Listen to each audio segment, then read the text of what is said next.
If you haven't already, then be sure to check out my 4-part documentary series on the history of the Winx Club franchise, along with my previous video on the 4Kids dub, as both will provide more than enough context for you to follow along and enjoy the show. Otherwise... okay then, you do you wild child. Thank you for the AdSense, I truly appreciate it. So, as we have discussed, Winx Club is an Italian animated series which has always had trouble gaining a foothold in English-speaking regions and markets. The first and most prominent of the dubs was done by 4Kids Entertainment, who, as they did with all the anime that they licensed, heavily changed the source material, creating new music, altering names and storylines, implementing new dialogue, sometimes drastically different from the original, actually no, not sometimes, most of the time, nearly all the time, and generally kidifying the story as a whole in order to pander to younger viewers. Is this a bad thing? Not necessarily, as it did get many American children into the series. However, it would also wind up putting a lot of people off from trying the original, be it the Cinelume dub or the Nickelodeon dub. The Nickelodeon version has its own problems, but technically it is more faithful, but at the same time Now, the dubs that we're going to be talking about today are much more faithful to the original Italian version, but were generally less well known until recent years thanks to the horrifying wonders of the internet. Because of their faithfulness to the original, they are known within the fandom as the RAI English dubs, RAI being short for Rainbow, you know, the company that makes the show. And these dubs were created by Canadian post-production company Cinelume and international dubbing studio Dubbing Brothers, who have a facility in the United States. Cinelume dubbed the first 4 seasons, all of which aired in Singapore and throughout Asia, with the 4th season also airing for a brief time on Boomerang in Australia following the end of the 4Kids dub. Dubbing Brothers, meanwhile, has dubbed all 3 CGI films, which, as far as I'm aware, only received theatrical releases in Singapore. So now we're going to be delving into the Cinelume dub first, followed by the Dubbing Brothers dub. Say that 3 times fast. And we're also going to be analyzing each of their successes and failings before the advent of the Nickelodeon dub.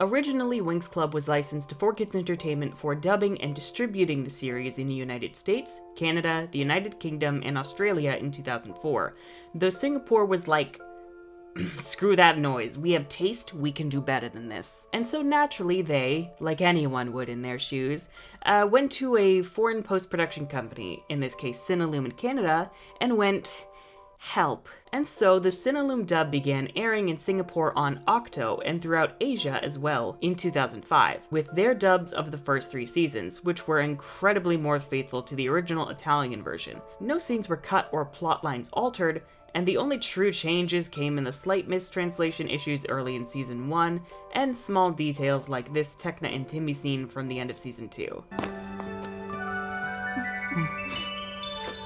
Ma in una squadra è molto più importante un cervello. Now put your glasses on before you bump into something. I'm honestly not sure which one I prefer, because the Italian one is super cheesy, and I do love me some cheese, but the Cinelume dub also captures the more dorky side of their romance, with Tecna learning to be more comfortable with joking. Either works for me, I guess. The Cinelume dub also changed Aisha's name to Layla, just like the 4Kids dub and all other dubs outside of Italy, though this was presumably to make any interaction with the 4Kids dub in the future as easy as possible. Too bad that didn't happen when it came to Domino, aka Sparks. While the Cinelume dub started off shaky in terms of its voice cast, and the voice actresses tended to change over the years as the 4 seasons ran, it is my personal favorite dub due to the fact Cinelume didn't have any of its actors portray their characters as overly cartoony like many other animated series, and especially the 4Kids dub. My personal favorites are Lucinda Davis as Aisha. Yes, her name here is Layla, but I'm just gonna call her Aisha because that is her name. Revenge is never the right way to go, Layla. Then we have nothing else to say to each other.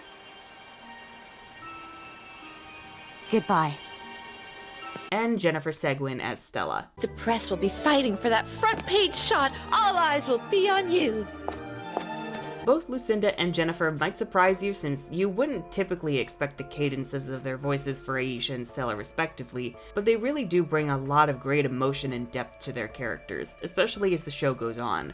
To this day, they are still both my favorite actresses for Stella and Aisha and the definitive roles for the characters. Also, shout out to Angela Galuppo, who voiced Bloom in the 4th season of the Cinelume dub. Helena was cute, though I didn't think she fit the role nearly well as Angela. Angela comes across as a very mature Bloom. Well, all I can think about is how intimidating it's going to be. Morgana, Your Highness, I beg of you, please, give up your vengeance. Most Earth people are good.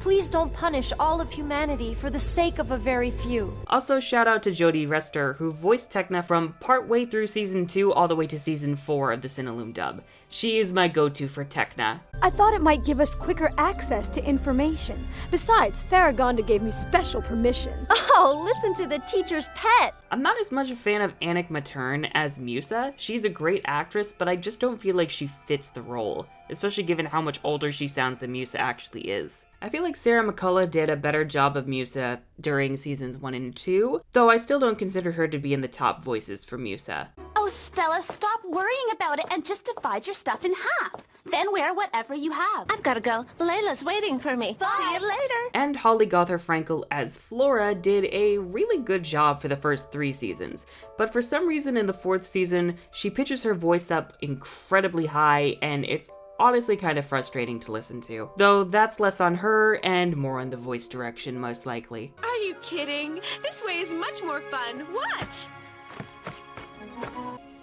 Going from Enchantix to Believix would be nice. Once the 4Kids dub ended, there was no one left to distribute the series outside of Singapore, and so while the rest of the world lost that version of the series, Singapore continued with the Cinelume dub of the 4th season. Australia did also get to enjoy this season's dub on Boomerang, with some alterations to fit the previous 4Kids canon, but this was only a band-aid on a gaping flesh wound. The Cinelume dub currently enjoys its wide reach thanks to YouTube, and is essentially the definitive version over the 4Kids and Nickelodeon dubs. If you plan on getting into the show, I highly suggest starting with the Cinelume dub of the series.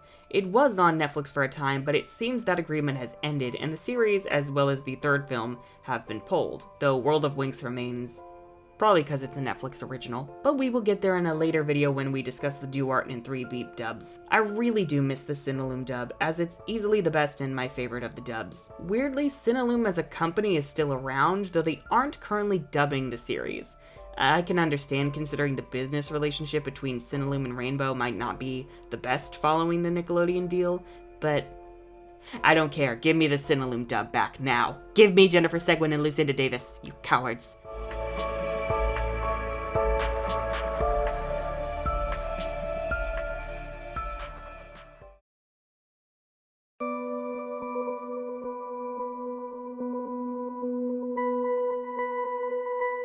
Unlike the TV series, the movies were dubbed into English by international post-production studio Dubbing Brothers, which is actually based in France and has a branch in the United States. Oddly enough, they are also responsible for the French dubs of the first 5 seasons of Winx Club, along with the spin-off series no one talks about Pop Pixie because who cares? And they also gender bend some of the Pixies, but that's besides the point. Anyway, of all of the dubs, this one is most certainly the weakest. That's not to say it has the worst actors, far from it in fact. Among the cast are voice acting icons Cindy Robinson as Bloom, as well as Stephanie Sheh as Flora. Really, this dub's core problem is in its direction. Oftentimes, scenes come across as the actors are either simply reading their lines with no real emotion behind them, or they're directed in a way that makes them come across as overdramatic theater students.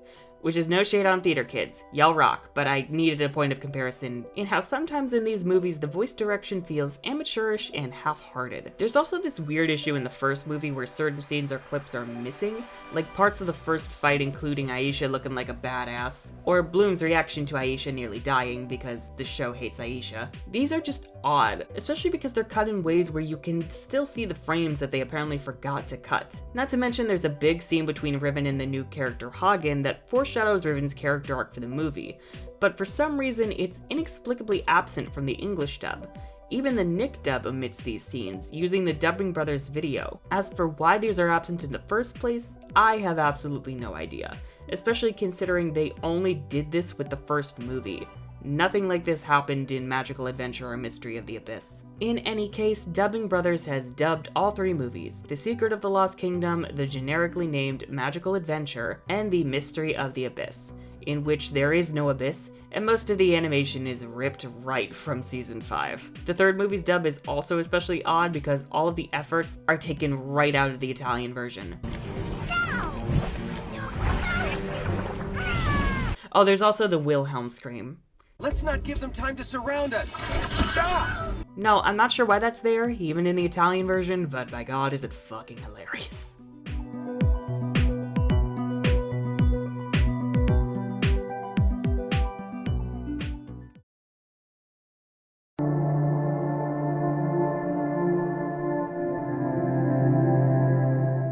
The term RAI English itself is kind of a gray area, in that while it is primarily used for the Cinelume dub because of its faithfulness to the original Italian version, that faithfulness is kinda also a sliding scale when it comes to all of the dubs. The Dubbing Brothers dub likewise may just be as faithful as the Cinelume dub, even though its quality is not the best. And Nickelodeon can't even really be considered RAI English because it's honestly at a halfway point in terms of faithfulness between the 4Kids and Cinelume dubs. Again, if you do want to get into the series, I highly recommend watching the Cinelume dub, also known as the RAI English dub, for seasons 1 through 3, and then either the Dubbing Brothers dub or Nickelodeon dub of the movie. They are interchangeable, from what I remembered. Any scenes that were cut from the original Italian version are cut in both dubs for some godforsaken reason. And then finally the Cinelume dub of season 4. Past that, well, that is up to you, but just be warned that the golden era was seasons 1 through 4 in the first movie. The second movie is debatable, and the rest is oof. Anyways, if you enjoyed this video, then I think you might enjoy my other content such as my reviews and video essays on animation, particularly RWBY, and definitely my documentary series on the complicated history of the Winx Club franchise. I will plug that as many times as I can because that sucked so much work and energy out of me and I want it to be appreciated. And if you like what you find, then remember to subscribe to the channel and ring that bell for notifications because YouTube hates creators. If you would like to further support myself and the channel, then please consider, if you are able to, pledging your support over on Patreon. I am currently trying to save up for ISBNs as well as to commission my novel's book cover and interior formatting before the end of the year, so any kind of support is very much appreciated. Fair warning though, there is a private Discord server called the Asshole Parade that certain tiers give you access to, but the bot is cursed and does not like automatically inviting people sometimes. So if you have any issues, please message me privately on Patreon and I will get you in as quickly as possible. And speaking of my book, I am currently hard at work at one final round of revisions before a final proofread. The book has been delayed many times due to outside circumstances, but I am determined to publish in 2020 so you can finally enjoy it. It is titled Diceneribus from the Ashes, and if you'd like to learn more about it, you can check out the synopsis on the Goodreads page, as well as the first chapter in the description below. Please keep in mind that everything is subject to further revising and change. I am the Unicorn of War, and this has been a shit show.